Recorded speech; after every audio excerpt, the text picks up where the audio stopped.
teman saya sendiri.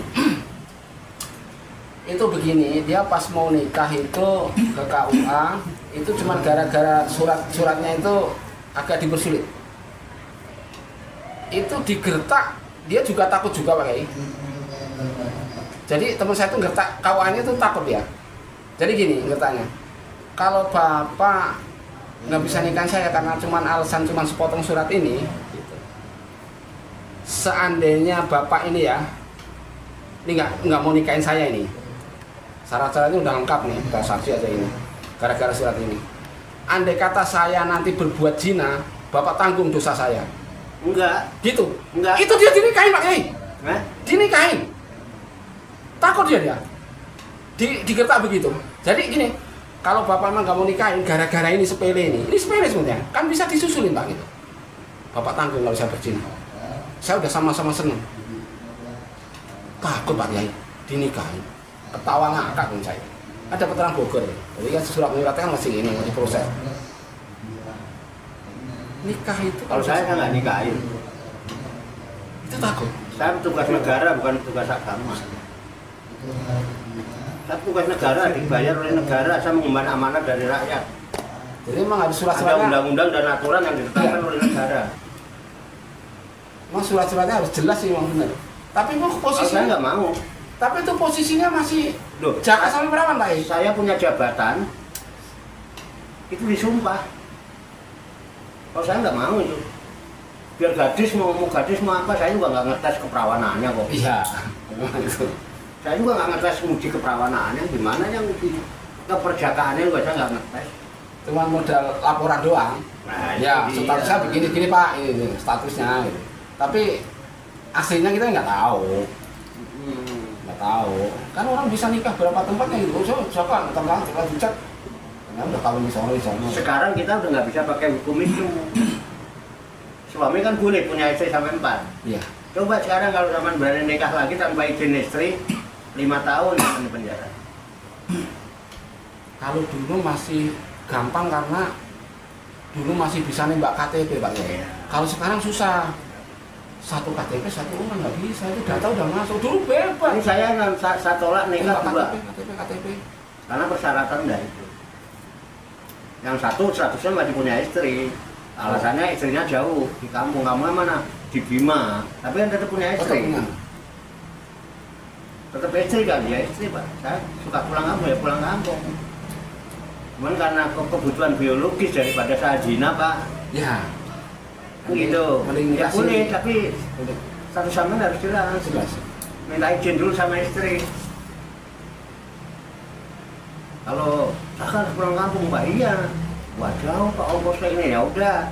Sekarang teknologi canggih. Istrimu surat buat pernyataan mengizinkan kamu nikah lagi. Nanti difoto. Fotonya nanti dikirim ke sini, di print. Jadi materialnya masih asli. Belum balik lagi. Pasal 279 ayat 1 berarti baru dong. Tahun 2023. Peraturan baru Mas. 5 tahun. Bisa kena tuntutan lah. Parah Pak. 5 tahun penjara sekarang tanpa izin. Oh, kalau kita bisa, suami kan boleh 4 gitu. Oh iya, tapi harus izin prosedurnya. Ya. Pemerintah juga nggak mau ruwet, nggak ngurusin ruwet. Ruwet. Nanti tuh ruwetnya pengen nyaman, negara itu pengen nyaman, dulunya nggak mau banyak masalah. Ribetnya itu nanti tuh di silsilah keluarga, terus hak waris, tetek bengek itu lo ribetnya di situ. Dia punya anak lagi, dia karena punya bonus gini dan nanti anaknya nonton ribet ya. Kalau nggak disetujui, nggak disetujui kan nanti kadang-kadang begitu suaminya meninggal, begitu datang, kamu siapa? Nah, ini suami saya. Wakil istri yang asli kan banyak kejadian gitu. Setelah meninggal baru ngeh. Ya, bahwa kita nggak menyalahkan, ya kan negara, pemerintah itu membuat undang-undang karena itu tugas pemerintah, tugas DPR, itu ya. Presiden kan mandataris, mandat MPR. Karena apa? Kalau kita sama-sama orang beriman, bertakwa kepada Tuhan Yang Maha Esa, beres urusannya. Ini kan urusannya urusan kemasyarakatan. Yang rewel itu tetangga. Ya negara yang dijaga ketentraman masyarakat. bukan urusan surga neraka, negara ini yang diurusin. Satu, keamanan negara.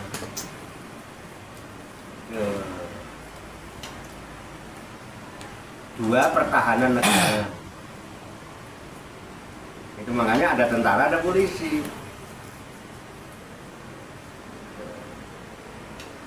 Pertahanan negara oleh tentara, tapi kalau keamanan negara oleh polisi, gitu ya kan? Untuk ya itu ya. Rongrongan negara dari luar negeri ada tentara, dari penjajah ya kan? Keamanan dalam ini urusannya polisi. Itu urusannya urusan masyarakat, hukumnya hukum. Masalahnya gini, masyarakat itu punya hukum yang tidak tertulis, tetapi lebih kejam, daripada yang tertulis. Lebih tajam daripada hukum yang tertulis. Di masyarakat sekali lios jangankan kok elek, sampai nape dipaidul dirasani yo kemana-mana.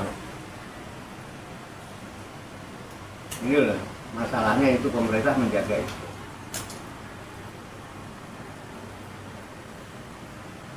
Cuman ya tergantung amanah apa tidak. Makanya kalau kita bicara aman, sebetulnya aman itu bukan bicara iman, itu tidak percaya, bukannya percaya artinya sebenarnya. Iman itu artinya tentram, tenang. Ayem, iman itu maknanya sebetulnya. Karena kata-kata iman berasal dari kata aman. Amanah, aman. Orang kalau kondisinya aman mesti adem, ayem, tentrem, tenang. Bukan sekedar percaya iman itu. Iya kan? Nah itu masalahnya. Ya, orang beriman harusnya hidupnya adem, ayem, tentrem, tenang, nyaman, damai. Kenapa? Orang beriman itu aman. Kenapa? Dia amanah. Nggak khianat. Orang beriman tidak pengkhianat. Kenapa? Dia amanah. Benar nggak Pak? Aman. Segala sesuatu diserahkan orang beriman aman. Karena aman, tenang, adem, ayem. Kenapa? Orang beriman mesti amanah. Nggak mungkin dia berkhianat.